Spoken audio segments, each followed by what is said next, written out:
বৃষ্টি দেখেন, বৃষ্টি এসে মনটা ভালো করে দিল। কি সুন্দর লাগছে দেখেন।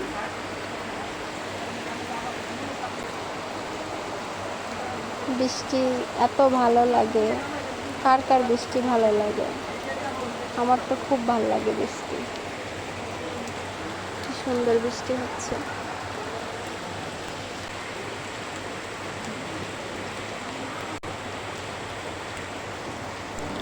বৃষ্টি মানেই ভেজা পথ, ভিজে যাওয়া মন আর পুরনো দিনের সুর। আমার মতো ছুঁয়ে যাওয়া ভিজতে পছন্দ করেন কে? আমার তো খুবই ভালো লাগে বৃষ্টিতে ভিজতে। কিন্তু দেখেন, বন্দি কারাগারে আছি, এখান থেকে ভেজার মতো কোনো উপায় নাই। শুধু একটু হাত ভিজিয়ে মজা নিতে পারি, তাছাড়া আর কিছুই না।